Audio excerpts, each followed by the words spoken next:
Ang aming maliit na pool ay 3 season nang nagsilbi sa amin at umaasa akong patuloy kaming mapasaya nito tuwing mainit ang panahon. Ang kakaiba sa lalagyang ito ay gawa ito ng 70% mula sa magaan na Penoplex. Ang Penoplex ay isang uri ng orange na styrofoam. Madali, magaan, at mura lang gumawa ng maliit na pool. Ito ang unang season ng Copeli Mini Pool. Bukod sa pampalamig, magagamit din ang mainit-init na tubig mula sa araw bilang pandilig sa taniman. Dahil sa murang Rutschok pump, nakapag-organisa ako ng maginhawang pandilig para sa taniman at damuhan. Sobrang natuwa ako sa kupel kaya noong taon ding iyon, gumawa ako ng daan papunta rito na 70% Penoplex din.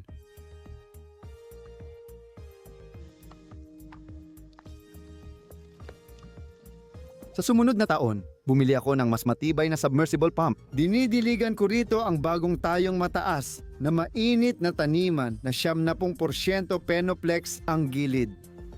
Sa mga kuhang ito, naghahanda si Kupel para sa ikatlong season. Pagkatapos gawin, naglabas ako ng video kung saan, sa abot ng aking makakaya, ipinaliwanag ko ang lahat ng yugto ng paggawa nito. Kapag napayuko nyo ang Penoplex, kalahati ng trabaho ay tapos na. Ang kapal nito ay 3 sentimetro lang. Makalipas ang ilang panahon, habang nag-i-internet ako, napansin kong ginagaya ng mga do-it-yourself enthusiasts sa video ang aking karanasan.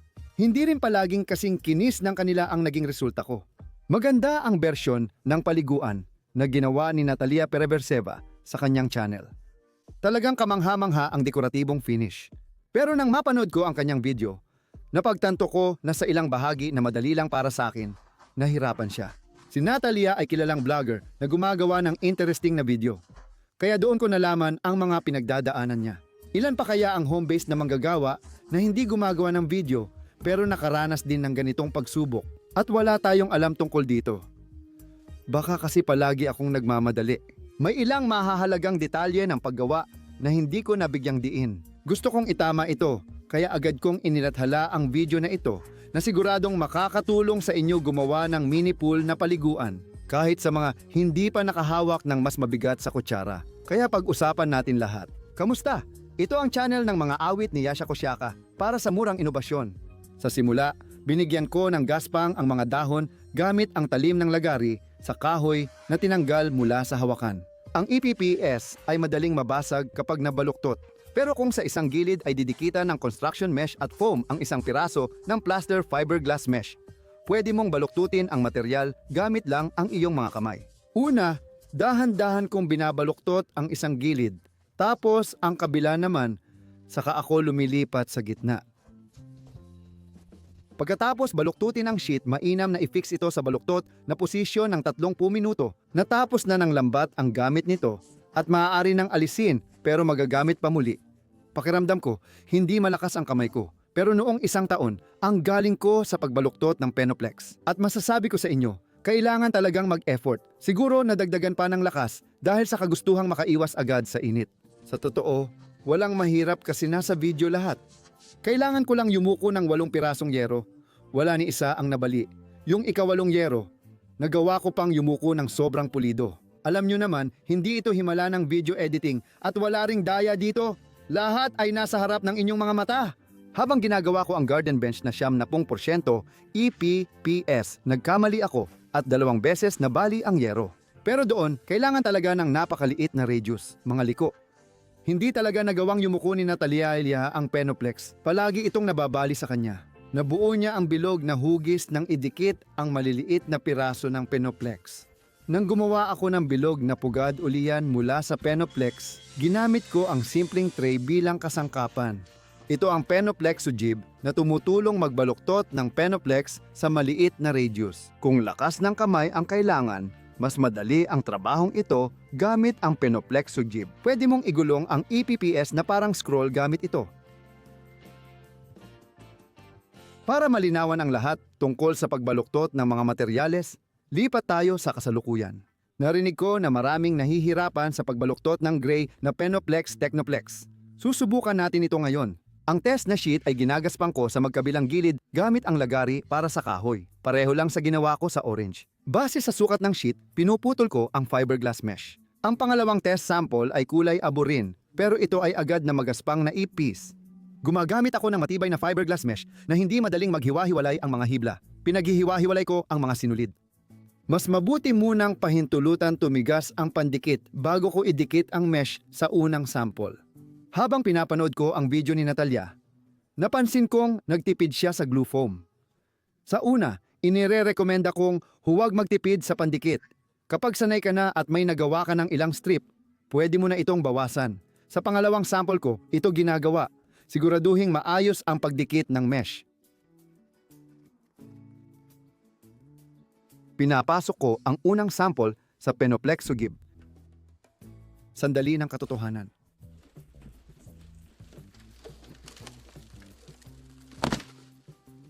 Mabilis na bali ang sheet. Mukhang may problema talaga sa pagyuko ng gray na FPS.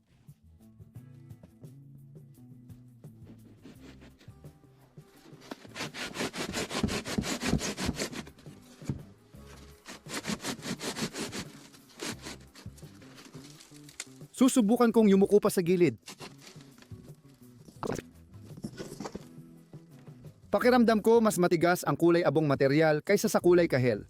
Kaya kailangan ng mas lakas.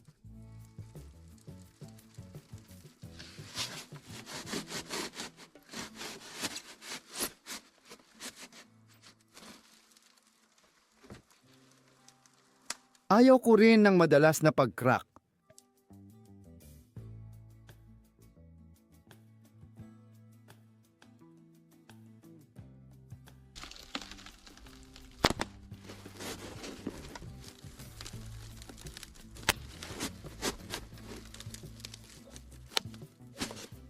Minsan, pumuputok ang EPPS.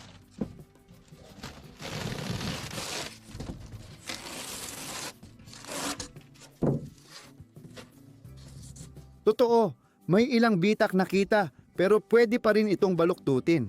Hindi pwede sa maliit na radius, pero pwede sa mas malaki gaya ng para sa paliguan. Ang hatol, ang material ay pansamantalang pwede. Ipinapasok ko agad ang magaspang na test sample sa kagamitan.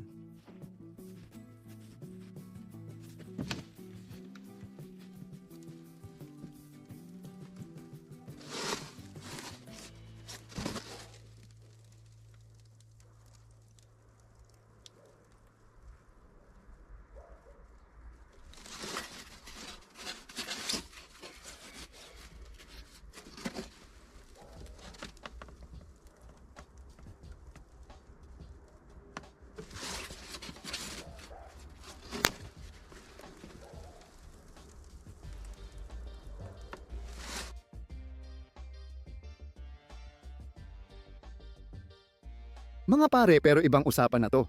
Yumuyo ko siya na hindi naman pahuhuli sa orange at wala man lang palatandaan ng kahit kaunting bitak.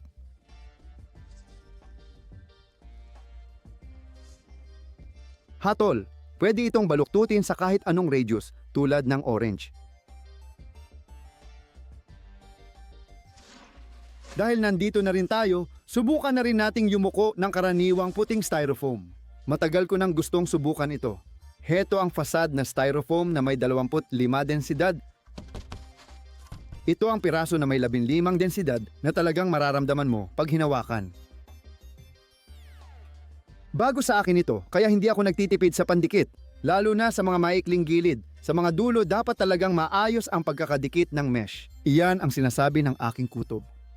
Sigurado ako na pwedeng makaisip ng mas pinahusay na Penoplexugib kung saan hindi na kailangang idikit muna ang mesh. Sa maliliit na pangangailangan sa bahay, sapat na ang yumuko ng ilang sheet, kaya hindi ko nakikitang kailangan pang gawing komplikado ang kagamitan. Ang pagdidikit ng mesh ay hindi naman kumakain ng maraming oras.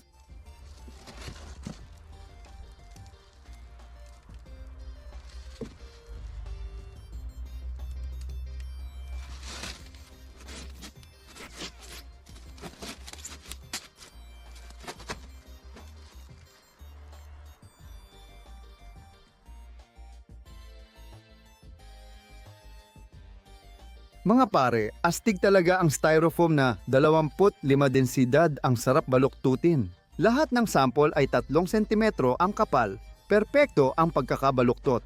Pero ang puting styrofoam kumpara sa FPS ay hindi zero ang pagsipsip ng tubig, kaya ang ideya na gamitin ito bilang waterproofing ay maaaring hindi gumana. Para sa maliliit at malikhaing architectural na anyo, bagay ito. Ang hatol, swak na swak. Pagkatapos alisin at ituwid ang lambat, dahan-dahang tanggalin at ayusin ang material. Heto ang styrofoam na may 15 densidad.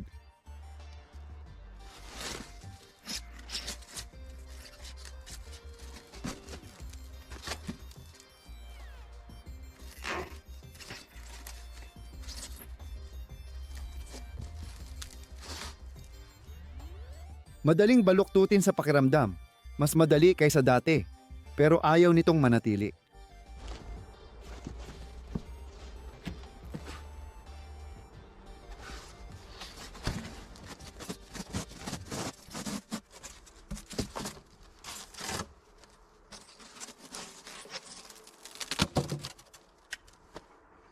Ang hatol pwede namang gamitin sa prinsipyo pero dapat mag-ingat.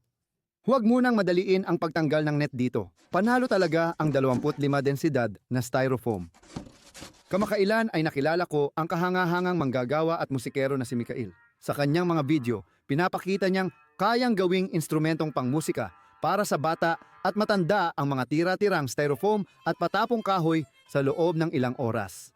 Ikinuwento sa akin ni Mikael na sa maraming mga lahi, kabilang na ang mga Belarusian, noon ay may mga katutubong biolin na iba-iba ang hugis at pangalan. Ngunit ngayon ay nakalimutan na. Akala ng iba parang primitive ang tunog ng mga katutubong instrumento at di maikukumpara sa modernong mga instrumento. Sa orkestra ng katutubong instrumentong Belarusian, wala nang tumutugtog ng katutubong biolin.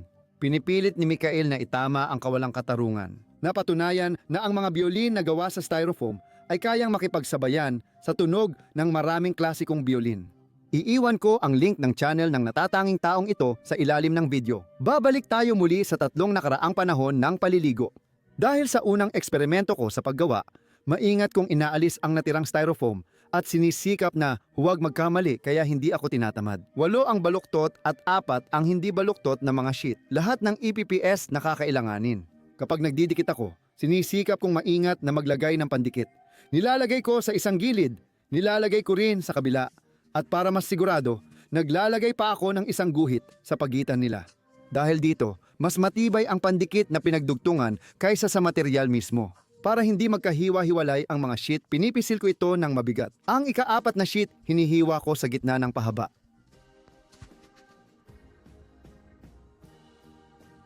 Pag tumigas ang pandikit foam, pinuputol ko ang sobra.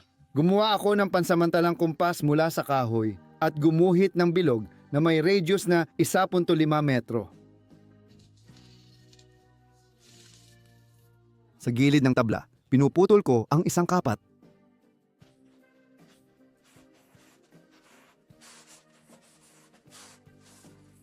Pagkatapos, wala pang anumang kasalimutan at malinaw naman ang lahat sa video. Ang mahalaga, hindi ako nagtitipid sa pandikit.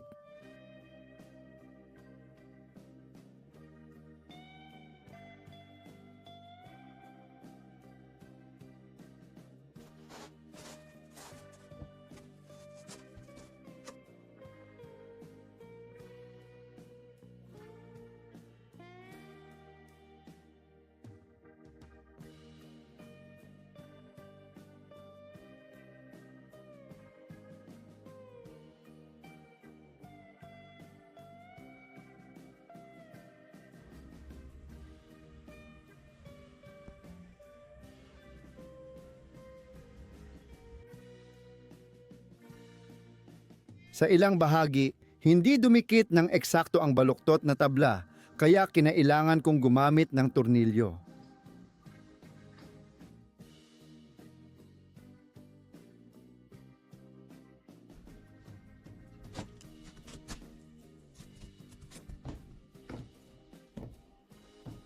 Mabilis tumigas ang foam kaya pinuputol ko na.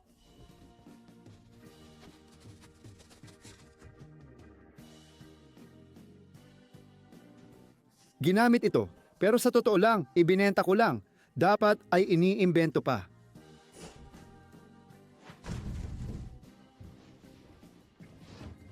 Pagkatapos, kinailangan ko ng 2 component na elastikong waterproofing Ang tatak nito ay nasa video. May natira pa ako. Mahal bumili ng ganito, lalo na kung para lang dito. Kasi malaki ang packaging at kaunti lang naman ang kailangan. Sigurado akong may ibang pwedeng gamitin. Hindi tulad ng karaniwang puting styrofoam, ang APPS ay hindi sumisipsip o nagpapadaan ng tubig. Kaya ang ideya ni Fix ay gamitin ito bilang pangunahing pang-hydro-isolation at isil lang ang mga dugtungan na pwedeng pasukan ng tubig. Matapos tumigas, elastiko pa rin ang hydro-isolation na ito. Pinahiran ko ang mga dugtungan sa loob at labas. Dahil mano-mano at flexible ang sheet at hindi ko pa naisip ang pagbaluktot ng Penoplex, hindi naging perpekto ang bilog. Dinikit ko muna gamit ang foam habang maluwag pa ang sheet. Pumuputok ang makapal na waterproofing kapag lumiliit, kaya kailangan ko itong ayusin gamit ang tamang kasangkapan.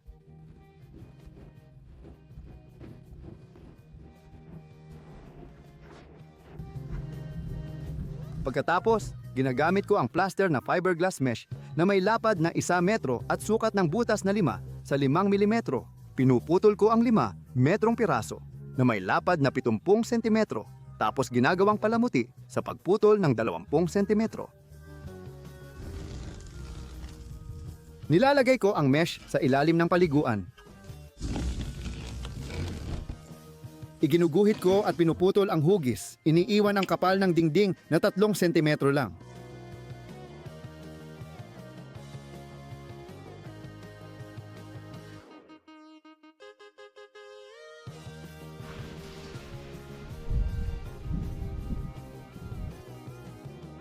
Hinahalo ko ang pandikit na ginagamit ko sa pagplaster ng thermal insulation mula styrofoam, Penoplex at mineral wool.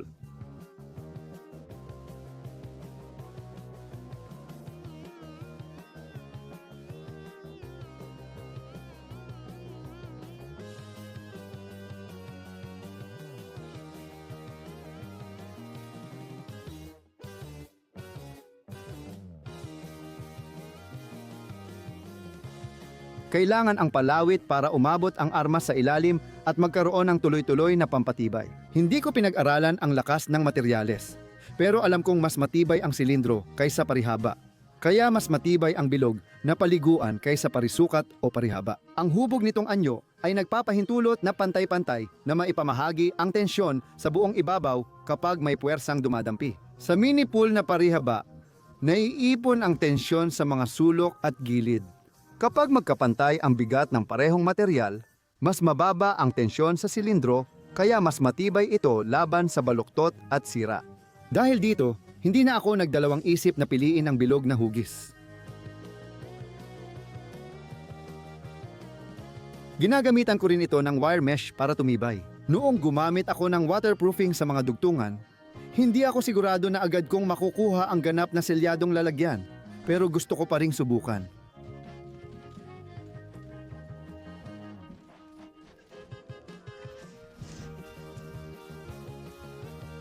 Sa taas, kalahati pa lang ito ng paliguan. Palalawakin pa ang mga gilid at magkakaroon ng mga bagong dugtungan na kailangan ding selyuhan. Dahil dito, hindi ko pa nalalagay ang pampalakas sa buong gilid. Napansin kong bumigat ang paliguan. Para hindi mabali ang marupok na gilid ng paliguan, dahan-dahan naming iniikot ito at iniiwasang idiin sa gilid. Ganito lang, bahagyang itinaas, hindi pa abante. Isinasara natin ang likurang gilid. Salamat. Sineselyuhan ko ang mga tahi sa labas.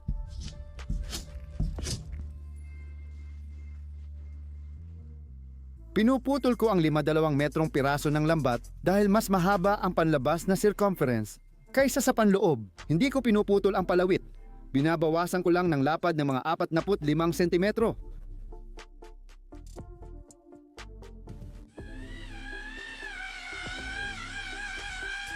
At ang paglalagay ng plaster at pag-armas gamit ang fiberglass mesh sa ibabaw ay talaga namang napaka-engganyong proseso.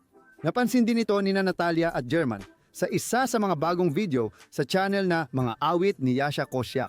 Madali niyang natapos ang paggawa ng utility block. Ang utility block ay 70% gawa sa karaniwang puting styrofoam, hindi mula sa EPPS. Dahil dito, mas bumababa pa ang gastos ng teknolohiya dahil mas mura ang puting styrofoam. Hindi kami tumitigil sa pag-unlad.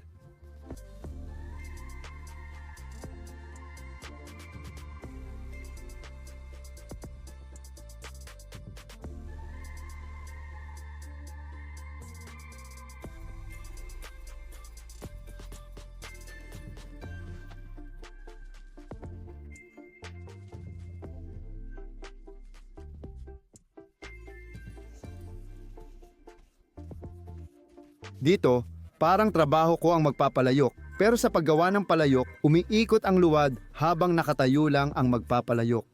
Sa kaso ko, kabaligtaran ang nangyayari. Pinipilit akong umikot ng buhay. Ina-apply ko ang pandikit gamit ang trowel at medium na spatula. Para pantayin ang ibabaw, mahusay gamitin ang malapad na spatula.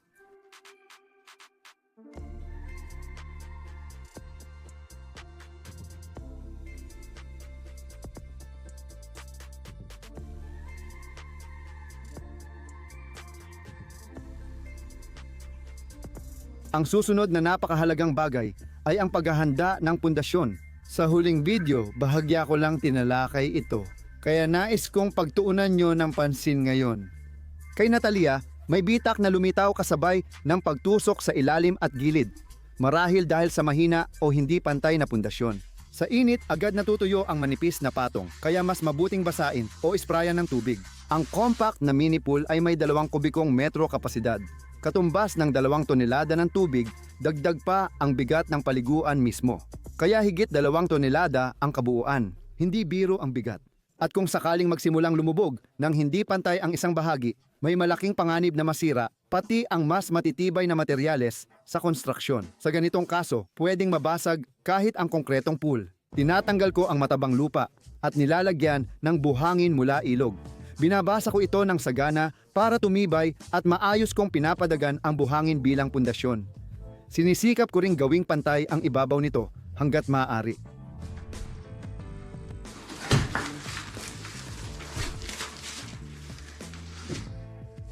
Ang mini pool ay lalo pang bumigat at mas mataas ang panganib na mabali ang hindi protektadong gilid ng pool kapag ito ay itinumba. Naging maayos ang lahat, kaya inilipat namin agad ang sisidlan sa tamang lugar dahil mabilis itong bumigat. Mas maginhawa magtrabaho sa ilalim ng bubong. Kapag mataas na ang gilid ng pool, mahirap na itong ilipat. Isa pang benepisyo ng bilog na hugis. Naniniwala ako na dahil sa imbensyon ng gulong ng ating mga ninuno, meron tayo ng mga bagay ngayon. Bago imbentuhin ang gulong, mabagal at payapa ang buhay ng tao. Nagkakaisa sa kalikasan. Sapat ang hayop at halaman. Parang paraiso ang mundo. Nang maimbento ang gulong at nagsimulang gamitin, lumitaw ang kasakiman, pagnanasa sa yaman, upahang paggawa, pagsakop ng teritoryo at pang-aalipin sa mga walang gulong. Minsan napapansin ko, parang nagsusumikap ang magsasaka para din sa kapwa magsasaka. Nauunawaan kong hindi ito dahil sa kahirapan, kundi isang uri lang ng protesta. Dahil sa batayan ng pagpapatakbo ng motoblok at traktora ay gulong din. Sinimulan ko na ang paggawa ng ikalawang palapag ng paliguan para madoble ang kapasidad nito.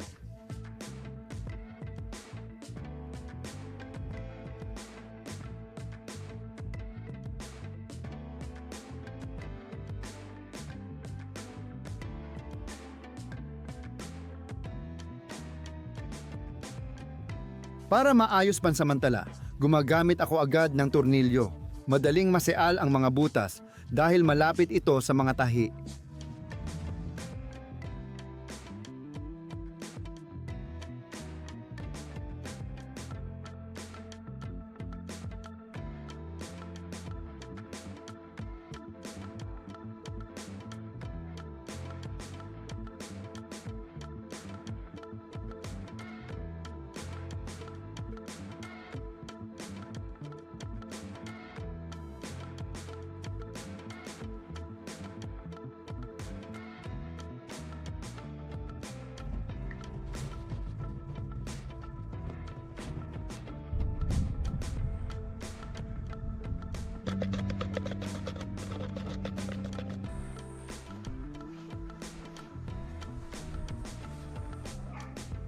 Hindi pa rin perpekto ang bilog na hugis, kaya naglagay ako ng pansamantalang mga piraso ng kahoy na magsisilbing suporta para maitama ang bilog na hugis. Pagkatapos matuyo ang waterproofing, naglalagay ako ng pampatibay na patong hanggang sa pinakataas. Sa totoo lang, hindi ako masyadong naniwala na agad kong magagawa ang isang lalagyan na ganap na selyado, gamit lang ang mga katangian ng EPPS para hindi tumagas ang tubig. Mas malaki ang pag-asa ko na magiging matibay ang lalagyan para mapanatili ang tubig. Bilang isang intuitive na structural engineer, alam ko na kapag parehong gilid ng reinforced Penoplex ang pinatibay, nagiging composite material ito na may sandwich panel effect. Kung kakayanin ng paliguan ang bigat ng tubig pero may tagas, magdadagdag ako ng waterproofing sa loob. Kung malakas ang tagas, magpapagawa ako ng polyvinyl chloride liner para sa loob. Pero kapag gumamit ng ganitong liner, tataas ng malaki ang kasalukuyang napakamurang gastos dahil ang custom-made na polyvinyl chloride liner ay ilang beses na mas mahal kaysa sa lahat ng ginamit na materyales.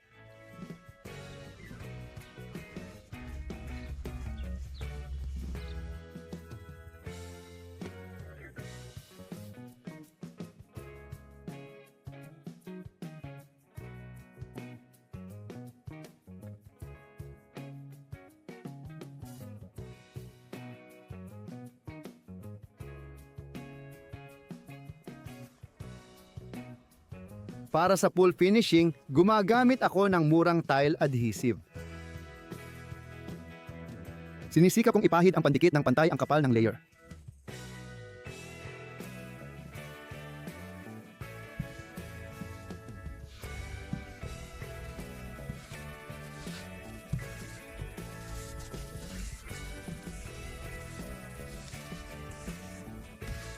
Matagal akong naghintay at ginamit ang baluktot na alambre para gumuhit ng guhit sa mga imbentong bato. Mahalagang huwag sayangin ang tamang oras. Kung tumigas na ang pandikit, mas mahirap na ang trabaho at mas maraming lakas ang kailangan.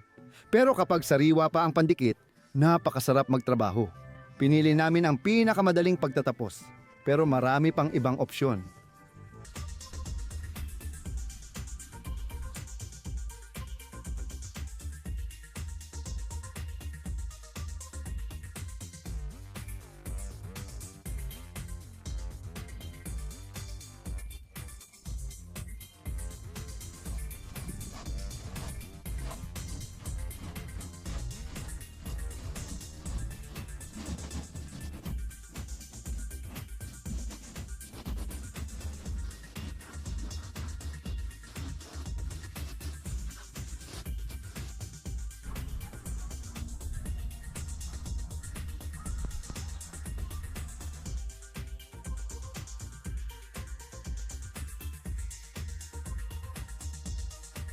Ipinagpapatuloy ko ang pag-armas mula sa loob.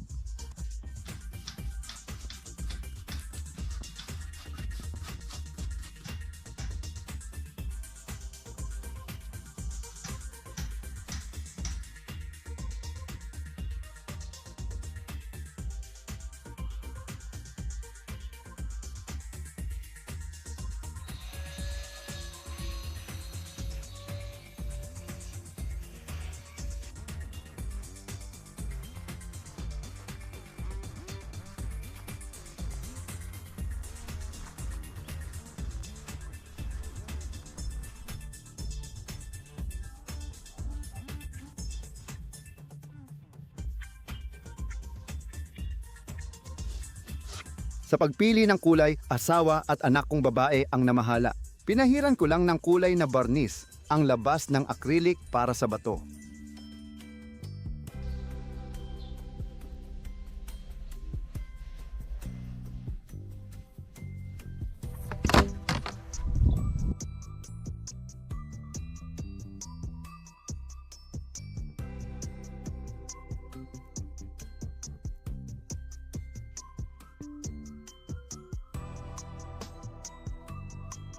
Ginamit ko ang 50 mm diameter na tubo ng imburnal para tapusin ang gilid ng bangka. May nagsabi sa channel na mga awit ni Yasha Kosyaka na pwede ring gamitin ang malambot na insulation sa mga tubo. Sa totoo lang, magandang ideya yon. Maraming salamat. Sa ideal na sitwasyon, mas maganda kung iiwan ang paliguan para tuluyang tumigas ng kahit 2 linggo. Hindi na ako nakapaghintay, nilagyan ko agad ng tubig. Nagsimula na kaming maligo, ayos lahat. Pagkalipas ng 1 linggo, lumitaw ang mga bukol pero hindi basa sa haplos at di rin nabawasan ang tubig sa paliguan. Sinukat ko ang pagbaba ng tubig sa 1 linggo, pinakamalaki 1 o 2 sentimetro na tingin ko ay dahil sa evaporation. Sa 3 taon ng paggamit, ayos pa rin ang lahat, medyo lumaki lang ang mga bukol. Sa tingin ko, mas nagbibigay pa sila ng natural na itsura, hindi ba?